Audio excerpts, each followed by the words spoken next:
मनुस्मृति के दूसरे चैप्टर में, दूसरे अध्याय में 101 से आज करेंगे। पहले जप की चर्चा थी। ओमकार और गायत्री जप की क्या इम्पोर्टेंस है, कैसे करना चाहिए। फिर इंद्रिय निग्रह कैसे करना चाहिए। पूर्वाम संध्याम जपन तिष्ठेत सावित्री मार्गदर्शनात् पश्चिमाम तो समासीनः सम्यक ऋक्ष विभावनात्। तो संध्या कब करनी चाहिए? संध्या मतलब जो ट्विलाइट प्रेयर, जो ट्रेडिशनल प्रार्थना है, ओमकार गायत्री की जप और प्रार्थना, वो उसी को संध्या कहते हैं। संध्या होती है, संध्या का मतलब ट्विलाइट, तो होनी चाहिए ट्विलाइट, सुबह और शाम। पूर्वाम संध्याम जपन तिष्ठेत, जो पूर्व संध्या है, जो पहली संध्या है, वो करनी चाहिए सावित्री अर्क दर्शनात्। अर्क कहते हैं सूर्य, सूर्य के उगने से पहले करना चाहिए। पश्चिमाम तो समासीन, जो डे के लेटर टाइम की संध्या है, वो करना चाहिए सम्यक ऋक्ष विभावनात्, तारों के उगने से पहले। तो सनराइज से पहले संध्या पीरियड रहता है, ट्विलाइट पीरियड सुबह, और शाम को तारे स्टार्स की, जब आकाश में तारे, ऋक्ष कहते हैं यहाँ स्टार्स, विभावना चमक, जब स्टार्स दिखने लगे रात को, शाम को, तो वो रात हो गई। तो उस समय, उससे पहले कर लेना चाहिए। तो तारों के देखने से पहले और सूर्य के उगने से पहले तक संध्या करनी चाहिए। यही है ट्विलाइट, या दोनों दिन और प्रकाश और अंधेरा, लाइट एंड डार्कनेस की जो मीटिंग पॉइंट। तारे दिखने लग जाते हैं जब अंधेरा पूरा हो जाता है, सूरज उगता है तो दिन पूरा आ जाता है। पूर्वम संध्याम जपम तिष्ठन नैषमेनो व्यपोहति पश्चिमाम तो समासीनो मलम हंति दिवाकृतम। सुबह जो संध्या हम करते हैं, अर्थात जो ट्विलाइट प्रेयर, अर्थात ओम और सावित्री मंत्र के जप के साथ जो प्रार्थना करते हैं, उसे नैशम एनो एनह व्यपोहति, नैश कहते हैं रात, एना कहते हैं पाप। रात को जो हमने, हमारे से जो गलतियां हुई है, नोइंगली अननोइंगली जो कुछ हुई है, इसको हम रेक्टिफाई करते हैं। पश्चिमाम तो समासीन, जो लेटर पीरियड की संध्या, मतलब जो इवनिंग की संध्या है, मलम हंति दिवाकृतम, दिन भर जो हमसे जाने अनजाने में जो पाप हुआ है, गलत काम हुआ है, उसको एक तरह के प्रायश्चित समझ लीजिए। दो चीजें, जब आप संध्या में बैठते हैं, जब तप करते हैं, ईश्वर भक्ति करते हैं, मेडिटेशन करते हैं, उसमें केवल प्रार्थना बोलना या ईश्वर भक्ति करना नहीं होता है। उसके साथ अपने कर्मों का लेखा जोखा फिर देखना होता है, मतलब पूरी जो हिसाब किताब है, जो अकाउंटिंग है। जैसे जब आप सुबह करते हैं, रात को कैसे आपने समय बिताया, क्या किया, सही गलत बुरा अच्छा जो किया, उनको एक बार रिट्रोस्पेक्ट करना। और रिट्रोस्पेक्ट कर जब आप करने लगते हैं, अपने आप ये माइंड सेट करते हैं कि मुझे ये नहीं करना। तो इस तरह। और दूसरा, संध्या करते समय जब आपके मन में सेंस ऑफ प्यूरिटी आती हम्म। है, सेरेनिटी आती है, तो फिर आपको, आप कोशिश करते हैं कि आगे आपसे गलत काम ना हो। इसी तरह जब आप शाम को संध्या करते हैं, तो इसी भाव, संध्या तो प्रार्थना होती है, प्रार्थना के साथ जो आप अपने दिन भर की कर्मों को हिसाब किताब करते हैं, मैंने आज क्या गलत किया, क्या सही किया, कहाँ नोइंगली अननोइंगली मेरे से गलती हुई। जब जब आप चीजों को ये मानते हैं और प्रभु से ये प्रार्थना करते हैं कि हे प्रभु मुझे माफ कर दो, मुझे क्षमा कर दो, तो फिर क्या होता है, आपके अंदर वो चेंजेस आता है। ऐसा नहीं कि ईश्वर क्षमा करता है, पर अगर आप क्षमा मांगते हैं, तो आपके अंदर वो एक्सेप्टेबिलिटी, कि आई एक्सेप्ट कि I have done something, even if you didn't do anything, है ना। और अननोइंगली भी होता है, पर जब आप ये चीजें आप क्षमा मांगते हैं तो आप मेंटली प्रिपेयर होते हैं कि आपसे गलतियां ना हो। ये जो फ्यूचर में आपसे रॉन्ग थिंग अननोइंगली भी ना हो, ये अवेयरनेस आता है जब आप रेगुलरली सुबह शाम ईश्वर भक्ति के साथ इस बात को रखते हैं। तो इसी को मंत्र में श्लोक में कहते हैं कि शाम की समय की संध्या से आपके दिन के पाप नष्ट होते हैं, और सुबह की संध्या से रात के पाप नष्ट होते हैं। न तिष्ठति तु यः पूर्वां, नोपास्ते यश्च पश्चिमां, स शूद्रवत् बहिष्कार्यः सर्वस्माद्विज कर्मणः। तो जो व्यक्ति सुबह की संध्या नहीं करता और पश्चिमा मतलब जो आफ्टरनून लेटर पीरियड की संध्या, शाम की संध्या भी नहीं करता, उसको हर तरह की द्विजों का जो कर्म है उनसे शूद्रों की तरह बाहर कर देना चाहिए। So he should be treated as a Shudra. शूद्र मतलब अनएजुकेटेड, इलिटरेट, जिनको किसी भी तरह की वो कर्म जो ब्राह्मण क्षत्रिय वैश्यों का कर्तव्य है उनसे वो नहीं कर पाए। अर्थात ना वो यज्ञ करे, ना अध्ययन करे, ना और कुछ करने को उसको अधिकार है। किसी भी तरह की द्विज एजुकेटेड व्यक्ति के कर्म से उसको निकाल दिया जाए जो सुबह शाम संध्या नहीं करता है। तो आज के डेट में तो सारे हिंदू ही म्लेच्छ कहलाएंगे, म्लेच्छ समझते हैं। और सचमुच जब आप मनुस्मृति पढ़ेंगे ना, ये जो जात के नाम पर उछलते हैं सब, है ना, मैं ब्राह्मण हूँ, मैं तो राजपूत हूँ, मतलब आज के अगर मनुस्मृति को आज इट इज फॉलो करे, आज के डेट में भारत में कोई गिना चुना ब्राह्मण मिलेगा, कोई गिने चुने राजपूत मिलेंगे, क्षत्रिय। बाकी तो सबके सब शूद्र क्या, सब दलित कैटेगरी में जाएंगे, सबके सब अछूत कैटेगरी में, है ना। पर तब भी करते हैं कि मैं तो जी शर्मा हूँ, ब्राह्मण हूँ, मैं तो राजपूत हूँ, मैं तो वैश्य हूँ। पर धर्मशास्त्रों में तो तुम्हें गिरा हुआ माना गया है। तुम ऐसा कुछ नहीं करते हो जो अपने वर्णों को बना के रखो। तो ये तो कह रहे हैं जो संध्या दोनों टाइम नहीं करते हैं, उनको उनको द्विजो द्विज कर्मों से ही निकाल दो। अपाम समीपे नियतो नैत्यकम विधिमा स्थितः सावित्रीमप्यधीत गत्वा रण्यम समाहितः। तो संध्या का जगह कौन सा है, जो बेस्ट प्लेस कहाँ है जहां आप संध्या, क्योंकि संध्या में तीन चीजें होती है ना, चार चीजें, मतलब प्राणायाम पहली, मेडिटेशन, जप, और मंत्र पाठ, चिंतन, है ना, मंत्र चिंतन। तो उसमें जप भी है, मंत्र चिंतन रिफ्लेक्शन ऑफ मंत्र भी है, मेडिटेशन भी है, प्राणायाम भी है। तो एक तरह के पूरी पैकेज है संध्या जो होती है ना। तो इसके लिए ऐसी जगह चाहिए जो थोड़ा शांत हो, कोई भीड़ भाड़ ना हो।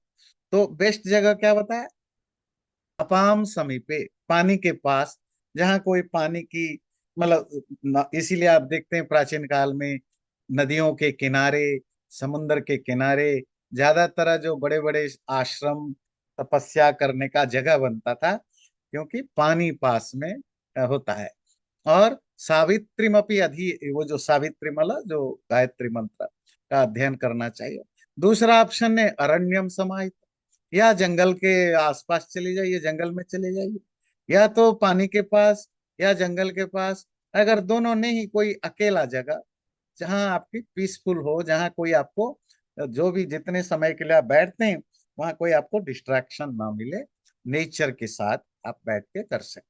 ये तो हुआ संध्या करना कितना जरूरी है और उसकी प्लेस टाइम एक्सेट्रा।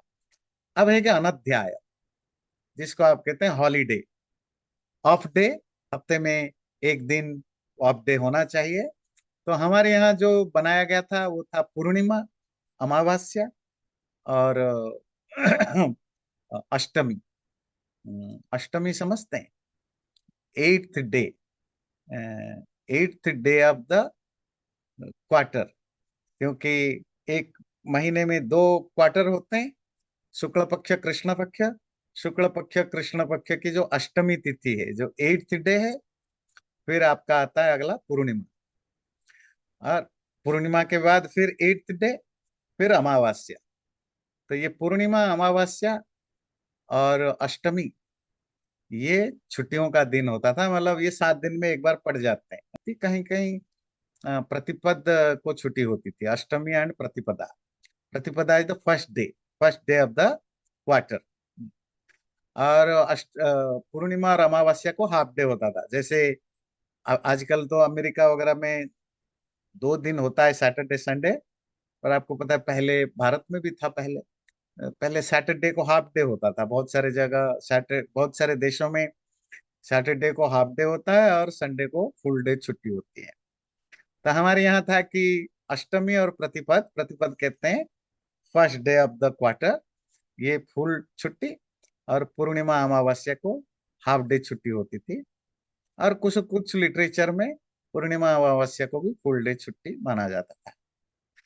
और ये आज भी जो वैदिक पाठशालाएं हैं उनमें ये आज भी है कि वो संडे के जगह प्रतिपदा, अष्टमी छुट्टी और पूर्णिमा और अमावस्या आधा दिन की छुट्टी होती है इंस्टेड ऑफ संडे। अभी भी होता है। और आपको पता है मुसलमान लोग जहां जहां वो उनकी डोमिनेट हो जाते हैं, वो उनका पॉपुलेशन बढ़ जाता है, वो फोर्सफुली वहां अपने स्कूल में, कॉलेज में, ऑफिस में फ्राइडे को छुट्टी करा देते हैं। और हिंदुओं को तो ना कुछ पता है ना कुछ करना है, कुछ तो समझ में नहीं आता है वो अपना क्या करेंगे। तो वो तो जिधर बारिश उधर छाता दिखाने वाले होते हैं हिंदू। चलिए। तो गुरुजी, अगर ये पूर्णिमा, अमावस्या और अष्टमी जो है happens hmm, to fall on a weekday, तो उस हम्म। दिन ही छुट्टी हो जाएगी, चाहे वो। वीकडे वीकडे वीकेंड का तो कंसेप्ट संडे से शुरू होता है ना। आप जी। संडे को क्योंकि ऑफ डे मानते हो तो आप मंडे से फ्राइडे को वीकडे मानते हो। जी। तो अगर आपकी जैसे जो इस्लाम में जैसे वो फ्राइडे को अपना छुट्टी मानते हैं, तो फ्राइडे उनका तो वीकेंड हुआ ना। जी। तो उनके लिए थर्सडे वीकेंड है। थर्सडे हाँ। फ्राइडे। तो हम्म, संडे तो उनका फुल डे है। जी। वो जुम्मा दिन बोलते हैं अगर उस अगर फ्राइडे हम को। आप अष्टमी और प्रतिपदा आदि मानेंगे तो हम्म, आप फिर डे के हिसाब से नहीं चलोगे कि मंडे ट्यूसडे।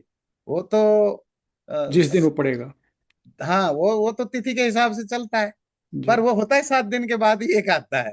मतलब या वो। उसमें कोई कंफ्यूजन नहीं है। वो तो मतलब अष्टमी मतलब आठवां दिन, और प्रतिपदा मतलब फर्स्ट डे। तो first day. First day of the quarter. और वो तो नेचुरली आपका 7 दिन में ही एक बार आता है। जी। अब पूर्णिमा, अमावस्या महीने में 2 बार आते हैं, तो हाफ डे हो जाता है। जी। ठीक है जी। ना? नहीं, फिर वहां वीकडे और वीकेंड नहीं, वीक तिथि एंड वीकेंड तिथि चलेगी। जी। जी। जी। है ना? जी हाँ। गुरुजी। तो उसको कहा जाता है अनध्याय काल। अनध्याय मतलब उसमें फॉर्मल पढ़ाई लिखाई नहीं होगी। मतलब टीचर स्टूडेंट ये पढ़ाई लिखाई नहीं करेंगे। तो क्या क्या मना है, क्या क्या क्या कर सकते थे अगर छुट्टी है? क्या छुट्टी है तो हवन भी नहीं करेंगे, क्योंकि हवन में भी मंत्र पाठ होता है। क्या छुट्टी में हम वेद पाठ नहीं करेंगे? तो करेंगे तो फिर तो अनध्याय में कैसे? फिर अनध्याय का मतलब होता है नो स्टडी। तो उसको वो क्लियर करते हैं। अनध्याय का मतलब समझिए, न अध्ययन, अनध्ययन नहीं, अध्ययन करना, स्टडी करना, अनध्ययन या अनध्याय इसको कहते हैं। मतलब उस दिन आपकी फॉर्मल स्टडी नहीं होगी। पर क्या क्या हो सकता है वो देख लीजिए। वेदोपकरणे चैव स्वाध्याये चैव नैत्यके न अनुरोधो अस्ति अनध्याये होम मंत्रेषु चैव हि। तो वेद के जो उपकरण है, जो वेदांग जिसको कहते हैं, वेदांग जानते हैं? वेदांग मतलब जो 6 लिटरेचर होते हैं, शिक्षा, कल्प, निरुक्त, व्याकरण, छंद, ज्योतिष। हम्म। शिक्षा कहते हैं जहाँ फोनोलॉजी सिखाया जाता है जिस लिटरेचर में। व्याकरण कहते हैं जहाँ लैंग्वेज सिखाई जाती है, ग्रामर। छंद कहते हैं मीटर। और निरुक्त कहते हैं साइंस ऑफ एटिमोलॉजी, कैसे वर्ड को तोड़ के उसकी बिना ग्रामर के हेल्प लिए कैसे अर्थ निकाला जा सके। और ज्योतिष कहते हैं एस्ट्रोनॉमिकल स्टडी, न कि ये जो आजकल जिसको ज्योतिष आप कहते हैं। वो वेदों में, वैदिक लिटरेचर में वो ज्योतिष नहीं मिलता, एस्ट्रोलॉजी। वो है एस्ट्रोनॉमी। क्योंकि एस्ट्रोनॉमी के बेस पर ही तो आप डेट, टाइम, पंचांग ये सब बनेगा ना। तिथि नक्षत्र कैसे बनेगा, वो तो कैलेंडर। तो इसीलिए वो पढ़ना जरूरी होता है ज्योतिष। और कल्प होता है जिसमें कर्मकांड और ज्योमेट्री आदि के अध्ययन होता है। तो ये सब चीजें 6 वेदांग होते हैं। क्योंकि इनको पढ़े बिना वेद समझ में नहीं आता है, तो उनको तो वो अनध्याय में मना नहीं है, आप ये पढ़ सकते हैं। स्वाध्याय जो आपकी सेल्फ स्टडी है, सेल्फ स्टडी वो भी आप कर सकते हैं। बस टीचर स्टूडेंट बैठ के जो जो क्लासरूम स्टडी नहीं होगी, आप अपनी पढ़ाई कर सकते हैं। और होम मंत्रेशु जो हवन वगैरह आप करेंगे, क्योंकि सुबह शाम जो अग्निहोत्र होता है, संध्या वगैरह, उसमें भी मंत्र पाठ करते हैं। तो मंत्र तो वेद है, तो वो भी आप कर सकते हैं। तो इसका मतलब है कि इन सब चीजों में अनध्याय का रूल लागू नहीं होता है, फॉर्मल एजुकेशन में ये सब नहीं आते हैं। तो ये तो आपको करना होगा। जिस दिन छुट्टी है, संध्या आपकी होगी ही होगी, सुबह शाम का यज्ञ होगा ही होगा। जो आप स्वाध्याय करते हैं, सेल्फ स्टडी, वो होगी ही होगी। और टीचर चाहे अदर टाइम है उस दिन वेदांग भी पढ़ाया जा सकता है फॉर्मली। पर वेद आदि वेद नहीं पढ़ सकते, वो जो मेन लिटरेचर वो आप नहीं पढ़ सकते। नैत्य के नास्ति अनध्यायो ब्रह्म सत्रम हित स्मृतम ब्रह्माहुति हुतम पुण्य मनध्याय वषट्कृतम। अनध्याय मतलब नो स्टडी डे, ना पढ़ने का दिन। उसमें जो नित्य कर्म है, जो डेली ऑब्लिगेटरी ड्यूटीज है, वो काउंट नहीं होते हैं। और इसीलिए इनको ब्रह्म सत्र कहते हैं। ब्रह्म मतलब ज्ञान से रिलेटेड जो चीजें, वो अनध्याय में, नॉन स्टडी डे में काउंट नहीं होता है। और ब्रह्माहुति हुतम पुण्यम, और जो ईश्वर को, परमात्मा को जो आहुति देते हैं, जो प्रार्थना है, यज्ञ आदि है, वो सब भी उसमें मना नहीं होता है। अर्थात वो अनध्याय के पेरी में नहीं आते हैं। एक वर्ड आपको बार बार सुन याद रहा ना, नहीं, क्या शब्द है? अनध्याय मतलब नो स्टडी डे, है ना। अध्याय मतलब पढ़ना, ना मतलब नहीं। किस दिन आप फॉर्मली नहीं पढ़ेंगे, स्कूल, कॉलेज, गुरुकुल या होम स्कूलिंग में, ये। पर वो डिफाइन कर रहा है उस नो स्टडी डे में क्या क्या इंक्लूडेड नहीं है। सुबह शाम की यज्ञ जो अग्निहोत्र करते हैं, संध्या, बाकी लिटरेचर पढ़ना, सेल्फ स्टडी करना, ये मना नहीं है। यस्वाध्यायमधीते अब्दम विधिना नियतः शुचिः तस्य नित्यं क्षरत्येष पयोदधिघृतम मधु। तो जो व्यक्ति पूरे साल, अब्दम ईयर, पूरे साल नियतः अपनी शरीर और मन को कंट्रोल करके, शुचि, प्यूरिफाई हो करके, स्वाध्यायम अधीते, अपना सेल्फ स्टडी करता रहता है, साल भर भी करता है, तो उसको पूरी जिंदगी हर तरह के सुख सुविधाएं, यहाँ बताया दूध, दही, घी, शहद आदि मिलता है। मतलब मेटाफोरिकली, मतलब वो उसकी जिंदगी में कोई कमी नहीं रहता है। देखिए क्या इंटरेस्टिंग शब्द दिया, स्वाध्याय, self study, most important thing. Even जो ऑफ डे में भी वो आप कर सकते हो। स्वाध्याय, सेल्फ स्टडी का कोई ऑफ डे नहीं होता है, वीकेंड नहीं होता। आपको संडे के भी स्वाध्याय करना चाहिए। और जो व्यक्ति पूरे साल सेल्फ स्टडी करता है, ध्यान रखिए, हम जो मनुस्मृति पढ़ते हैं उसमें बहुत सारी चीजें आज एप्लीकेबल नहीं है, क्योंकि आज नहीं होता है।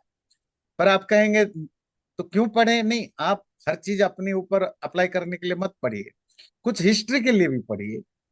कुछ ये समझिए कि आपका कल्चर कैसा था, आपका ट्रेडिशन कैसा था, क्या होता था।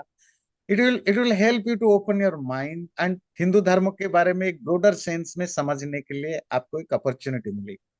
तो जो लोग स्वाध्याय रेगुलर करते हैं, उनके जीवन में चिंता नहीं रहती। और एक चीज बोला बड़ा इंटरेस्टिंग, शुचि, पवित्र होकर साफ रहना जरूरी है रेगुलर।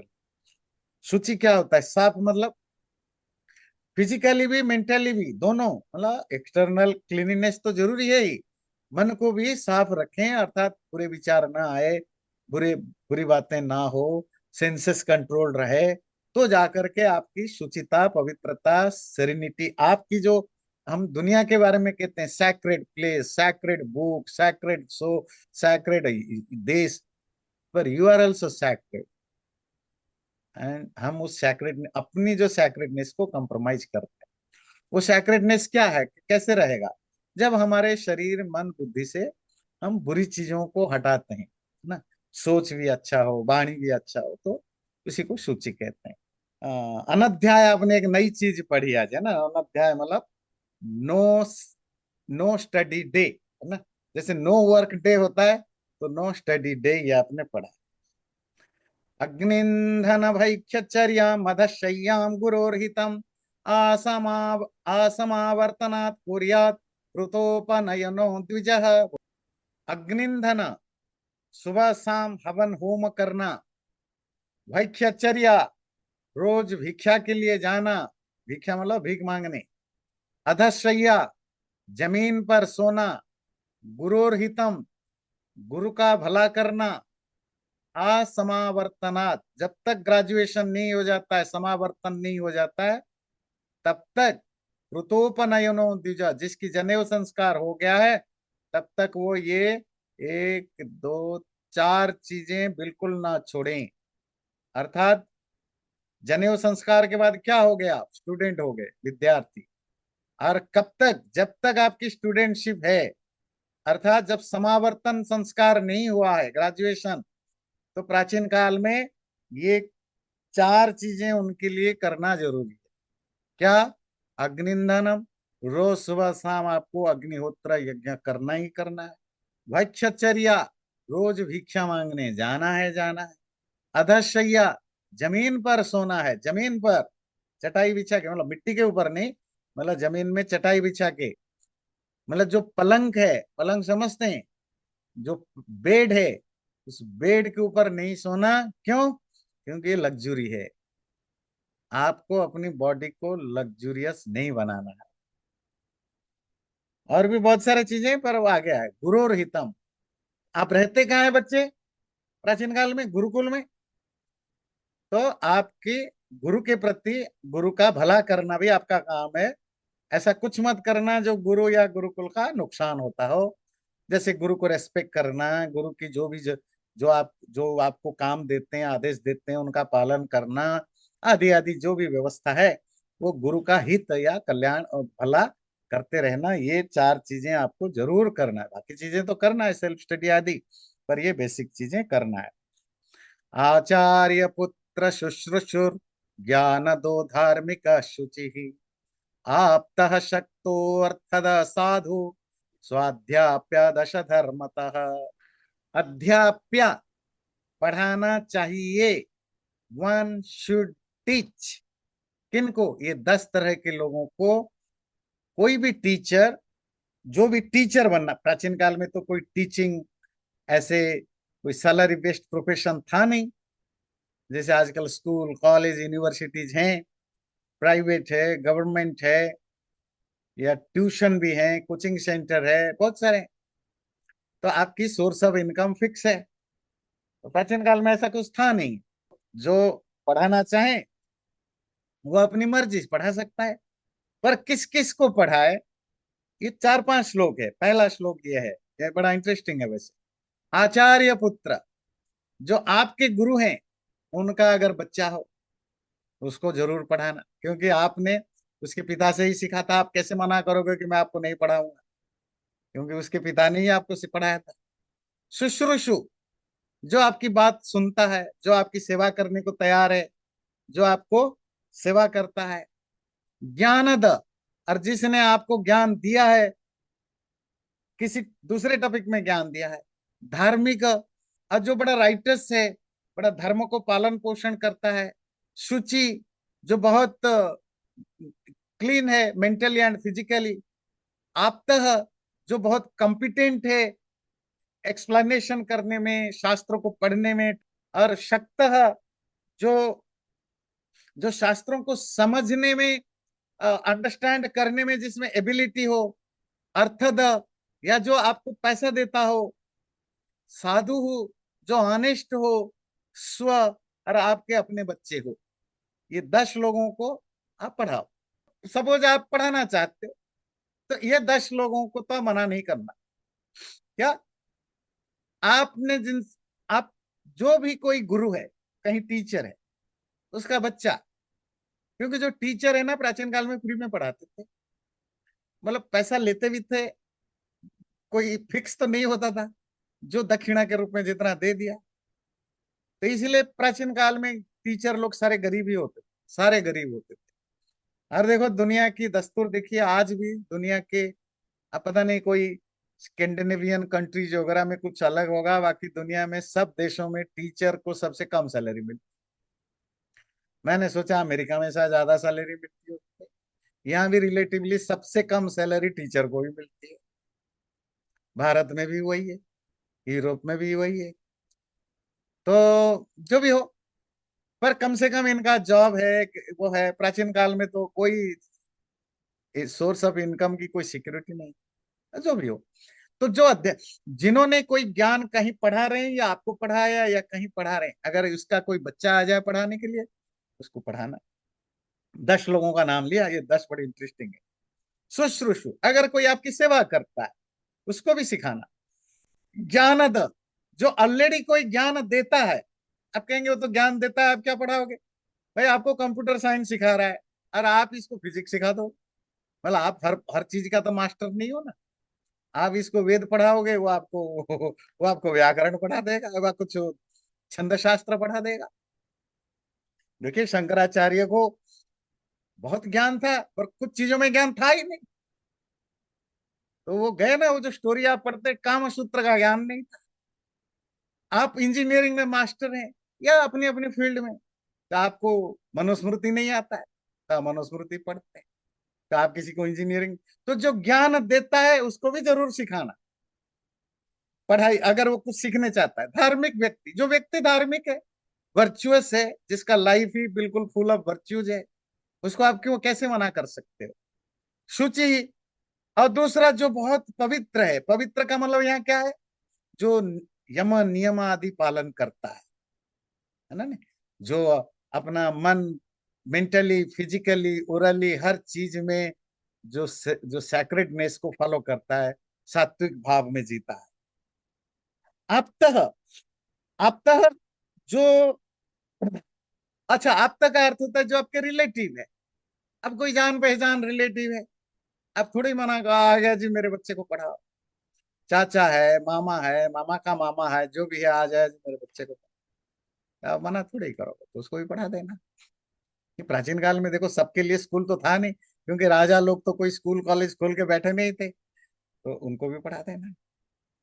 और शक्त, अगर वो व्यक्ति, वो बच्चा शक्त मतलब शक्तिमान वही शक्ति, शक्त मतलब कैपेबल, मतलब यहाँ टैलेंट के अर्थ में, अगर बहुत टैलेंटेड है ना, ग्रास्पिंग एबिलिटी बहुत है, अब कैसा भी हो, उसको मना नहीं करना, क्योंकि वो जो शक्त व्यक्ति है आगे जाकर वही ज्ञानी बनेगा।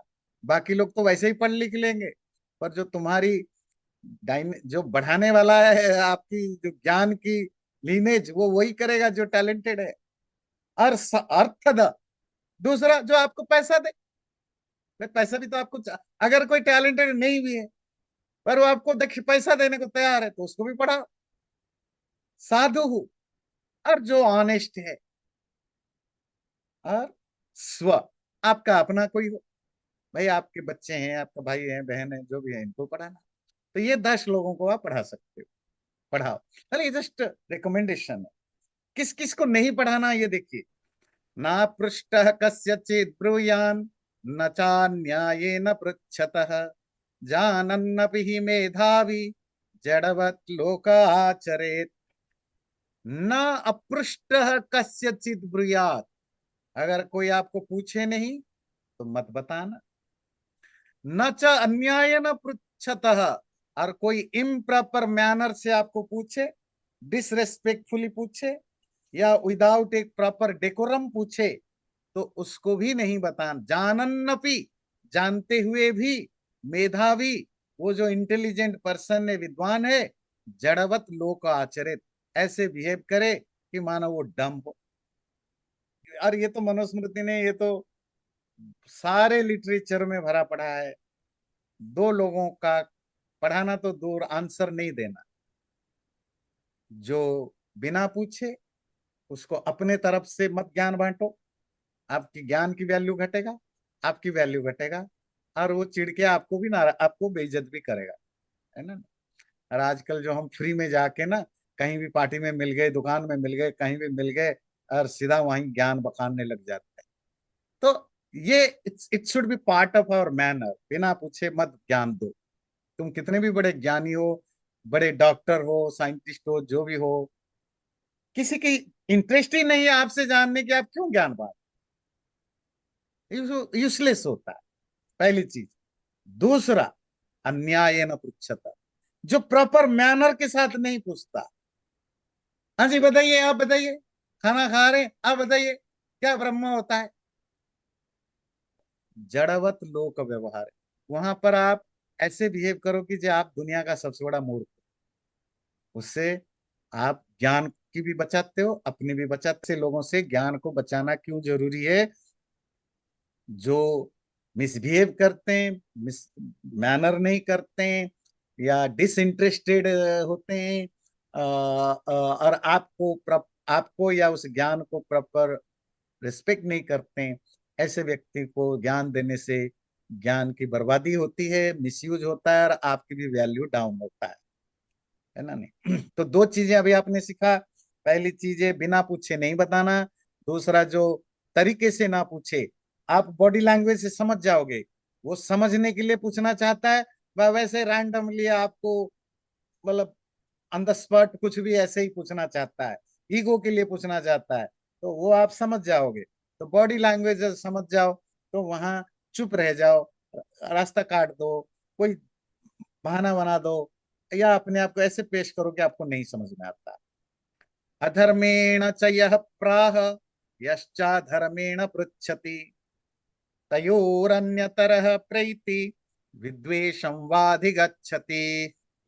तो जो व्यक्ति अधर्मेण पृच्छति, जो बहुत बैड मैनरली पूछता है या अनलॉफुली पूछता है, जो डेकोरम है, ना एक दुनिया में हर चीज का एक अनरिटन डेकोरम होता है। जब वो प्रॉपर मैनर के साथ नहीं पूछता, अधर्म से पूछता है, या आंसर देने वाला भी बहुत मैनरलेसली आंसर देता है, ये दोनों नर्क जाते हैं, और एनिमिटी को भी प्राप्त करते हैं, इल विल भी लेते हैं। ऐसा नहीं कि सिर्फ पूछने वाला अगर मैनर ना रखे, डिसरेस्पेक्टफुल हो, या केयरलेसली, या आपको नीचा दिखाने के लिए, या किसी भी रॉन्ग रॉन्ग इंटेंशन से आपको पूछता है, या रॉन्ग तरीके से वो, और जो आंसर भी देता है वो भी अगर मैनरफुल ना हो, डिसरेस्पेक्टफुल हो, इल इंफॉर्मेशन हो, ये दोनों दोनों आंसर देने वाला और क्वेश्चन पूछने वाला, अर्थात टीचर और स्टूडेंट, दोनों ही नरक जाते हैं। और द्वेष उनके प्रति, इल विल होती है, मतलब एक दूसरे के प्रति नफरत पैदा होता है, डिसलाइकिंग पैदा होता है। तो वो लोग ना ज्ञान की भला कर रहे हैं, ना सोसाइटी की भला कर रहे हैं, ना एक दूसरे की भला कर रहे हैं। तो इसलिए आंसर देने वाला भी रिस्पेक्टफुल होना चाहिए, हाँ, खुश खुशी से बात करनी चाहिए, मैनर के साथ करना चाहिए, जैसे क्वेश्चन पूछने वाला स्टूडेंट को। धर्मार्थौ यत्र न स्यातहं शुश्रूषा वापि तद्विधा तत्र विद्या न वक्तव्या शुभम बीजमिव औषरे।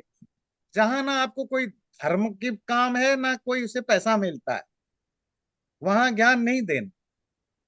शुश्रूषा वापि तद्विधा, या जो ज्ञान आप दे रहे हो उसके अकॉर्डिंग आपको शुश्रूषा, सेवा, सर्विस मिलता है। अगर ये तीनों नहीं है, ना धर्म है, ना धन मिलता है, ना उसकी एडिक्वेट सर्विस मिलती है, तत्र विद्या न वक्तव्या, वहां ज्ञान नहीं देना। वो वैसा ही है, बीजम इव उषरे, जैसे किसी बैरन लैंड पर बीज डालने पर बेकार होता है, उष उषर जमी पर, उसी तरह ऐसे व्यक्ति को विद्या देना अब बेकार है। बैरन लैंड समझते हैं ना, हिंदी में जी। क्या कहते हैं उसको? ऊसर, ऊसर ही बोलते हैं ऊसर गुरुजी। जमीन, ऊसर जमीन। हम्म। मतलब ऐसी जमीन जहाँ जहाँ कोई घास फूस होता ही नहीं है, कोई पेड़ पौधा उगता ही नहीं है। जैसे किसी ऐसे जमीन पर, बैरन लैंड पर, आप कितना भी बढ़िया हाई क्वालिटी की बीज डालिए, अच्छे पेड़ पौधे की डालिए, कुछ नहीं, सूख के नष्ट हो जाएगा। इसी तरह तीन चीजें बोला, जिसके पास ज्ञान है, या तो धर्म के कारण ज्ञान दो, मतलब आपको लगता है यहाँ इस व्यक्ति को ज्ञान देने से अच्छा है, ये व्यक्ति जो जो पहले श्लोक में आपने 10 चीजें पढ़ी ना, वो 10 जी। में से एक को हटा दीजिए, पैसा। बाकी 9 चीजें जो है धर्म के कारण। मतलब आप किसी टैलेंटेड को सिखाते हो, पैसा ना भी दे तो भी सिखाओ। कोई साधु है, ऑनेस्ट है, उसको भी सिखाओ। अपने बच्चों को जरूर सिखाओ। तो ये यहाँ धर्म इन्वॉल्व है, यहाँ पैसा इन्वॉल्व नहीं है। या तो आपको धर्म के कारण कर पढ़ाओ, या अर्थ के पैसे के कारण पढ़ाओ, पैसा लेके पढ़ाओ। तीसरा है, अगर धर्म और पैसा दोनों नहीं, हो सकता है एक व्यक्ति बहुत गरीब हो और इतने से बाकी चीजें भी नहीं है, तो एडिक्वेट सर्विस दे, उसके बराबर की कोई ऐसी सेवा आपके लिए करे, कंपेंसेट जो हो सके। फिर तो ऐसे तीन जगह पढ़ाओ, बाकी जगह मत पढ़ाओ, क्योंकि वो पढ़ाना ऐसा ही होगा कि वो बैरन लैंड में जमीन की तरह हो। अगर जो विद्वान है, ज्ञानी है, अगर उसको पैसा नहीं मिलेगा, खाएगा पिएगा। आपको वो स्टोरी याद करिए, उसकी द्रोण की स्टोरी। मतलब बच्चा पैदा हो गया, दूध पीने के लिए गाय भी नहीं है, और बच्चा भूखा भूखा सोता है, माँ के शरीर में भी दूध नहीं आ रहा है, इतने भूखे रहते हैं। अब द्रोण जैसा विद्वान, कितना बड़ा ज्ञान। जैसे आजकल होते हैं ना, कोई बहुत टैलेंटेड व्यक्ति, मास्टर डिग्री कर रखा है, पीएचडी कर रखा है, पर कॉलेज वाले उसको प्रोफेसर नहीं बनाते हैं, और वो भटकता है भटकता है। पर योग्य व्यक्ति को अगर खाने को मिल जाए, उसकी रहन सहन, मतलब उसको सही मिले, तो दुनिया के लिए चमत्कार करता है। यही द्रोणाचार्य के साथ हुआ। द्रोणाचार्य अगर भूखा प्यासा मर के कहीं सड़ जाता है, पड़ा जाता है, तो देखिए कितने बड़े बड़े योद्धा पैदा किए। अर्जुन, कर्ण, दुर्योधन, पांडव, कितने बड़े बड़े दुनिया के बड़े बड़े योद्धा पैदा किया, ट्रेंड किया। भूखे प्यासे मर रहे थे। अपने दोस्त के पास पता चला राजा है, अब स्टोरी पता है, मैं इसलिए टाइम नहीं लूंगा। द्रुपद के पास गए, क्योंकि द्रुपद उनकी क्लास, वो स्कूल मेट थे, है ना, गुरुकुल में। सेम गुरुकुल में थे। तो वो बहुत घनिष्ठ मित्र थे। तो उनकी पत्नी ने पूछा, कम से कम एक गाय तो ले आओ, तो गाय को रखेंगे तो दूध से बच्चे को पेट तो भर जाएगा, हमारा तो देखा जाएगा। पर द्रुपद ने, आपको पता है, बेइज्जत कर लिया, ह्यूमिलेट किया, पहचानने मना कर दिया। तो जो भी हो, वो आए घूमते फिरते, तो उन्होंने खुद ही जॉब ढूंढने के लिए रास्ता निकाला। तो एक बार देखा कि वो हस्तिनापुर के बच्चे छोटे छोटे थे, ये जो युधिष्ठिर दुर्योधन वगैरह, वो खेला खेलते थे। वो वहां देखा कि ये बच्चे खेलते हैं, सोचा यहाँ कुछ मैं कुछ ऐसा काम करूं वंडरफुल, इनके नजर में आ जाऊं। तो वो फिर आपको पता है, वो कुएं में उनका बॉल गिर गया, तो वो निकाल नहीं पा रहे थे। फिर द्रोण उसका फायदा उठाया और गए, और अपने एक बाण लगा करके वो बॉल ऊपर ले आए। बच्चे आकर घर में बताया, तो जब बताया तो वो उनका जो बड़े गार्डियन है हस्तिनापुर के, भीष्म थे। भीष्म ने कहा, कौन है भाई, उनको बुलाओ। तो बुलाए द्रोणाचार्य को। तो भाई कौन है जी, मैंने ये पढ़ा, ये क्या है। अच्छा ठीक है, आप हमारे बच्चों को पढ़ाओ। तो फिर वो लग गए जॉब में, तो वो काम शुरू किया। तो बेचारे, वो पैसा नहीं मिलेगा तो गुजारा कैसे करेंगे।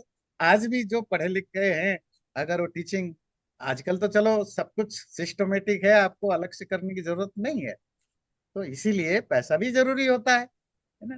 तो धर्म, अर्थ, शुश्रूषा, शुश्रूषा मतलब सेवा, ये तीन मिलता है तो ज्ञान देना, नहीं तो मत देना। विद्यया एव समम कामम, मर्तव्यम ब्रह्मवादिना, आपद्य विहि घोरायम, न त्वेनामिरिणे वपेत। कामम, चाहे जो विद्वान है, वेद आदि के विद्वान है, वो विद्यया एव समम मर्तव्यम, वो अपने ज्ञान के साथ ही मर जाए। पर घोरायाम आपत्ति अपि, कितने भी भयंकर विपत्ति आए, कितने भी बड़े डिजास्टर लाइफ में आए, इस विद्या को बंजर भूमि में ना बोएं। तुम अपना ज्ञान लेकर के मर जाना, ये दुख के साथ कि मैंने ज्ञान को किसी को दे नहीं पाया, पर किसी गलत आदमी को ज्ञान मत देना।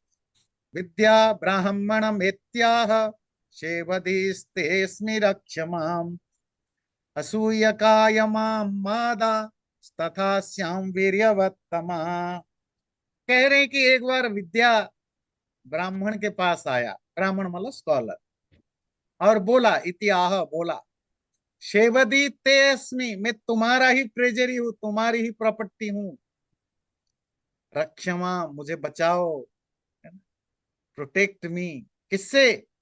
उन विद्या के दुश्मनों से बचाओ। कौन है? असूयकाय माम मादाह, मुझे उस व्यक्ति को बिल्कुल नहीं देना जो मेरे से नफरत करता है। मैं कौन हूं? विद्या। वो जो मैलिशियस लोग हैं, ज्ञान से नफरत करने वाले, उनको मुझे कभी नहीं देना। तथा श्याम वीर्यवत्तमा, अगर तुम अपने जीवन में ये रूल बना लो, मुझे उन लोगों को मत देना जो जो मेलिशियस है, दुष्ट है, तो मैं ज्यादा पावरफुल बनूंगी। और ये श्लोक सिर्फ मनुस्मृति में नहीं, बहुत सारे शास्त्रों में, निरुक्त में भी यही सेम आता है दूसरी भाषा में। विद्या वै ब्राह्मण मा जगाम गोपाय मा शेवदिष्टे हमस्मि। ऐसे बहुत सारे शास्त्रों में ये आता है कि मेटाफोर है कि ज्ञान जा करके ज्ञानी को बोलता है कि मैं तुम्हारी प्रॉपर्टी हूं, और तुम्हारी ड्यूटी है कि तुम मुझे प्रोटेक्ट करना, मुझे ऐसे व्यक्ति को ना देना जो मेरे से नफरत करता है, मतलब ज्ञान से नफरत करता है। ज्ञान से नफरत का मतलब सिर्फ ज्ञान नहीं, जिसके पास ज्ञान है उसको भी हेट करना, उसको भी डिसरेस्पेक्ट करना, डिसऑनर करना का मतलब भी ज्ञान से ही नफरत होता है। ज्ञान आ रहा ज्ञानी व्यक्ति को, जो ऐसा व्यक्ति है, उसको कभी भी मेरा मुझे नहीं देना।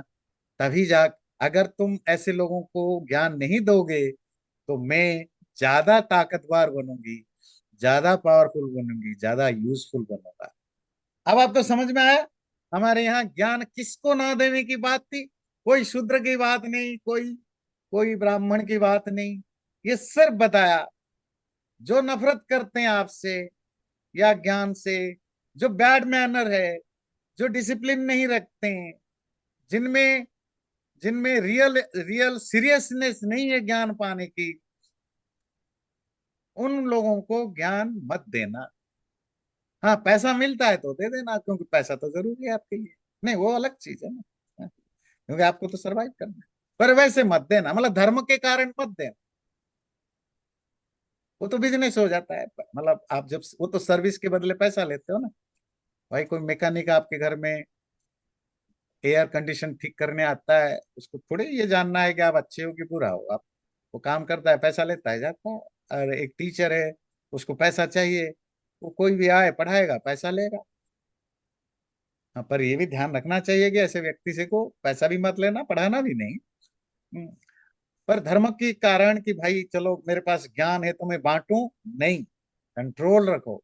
उन्हीं को देना जो डिजर्व करते हैं, उनको मत देना जो डिजर्व, तुम्हारे साथ ज्ञान मर जाए पर नहीं।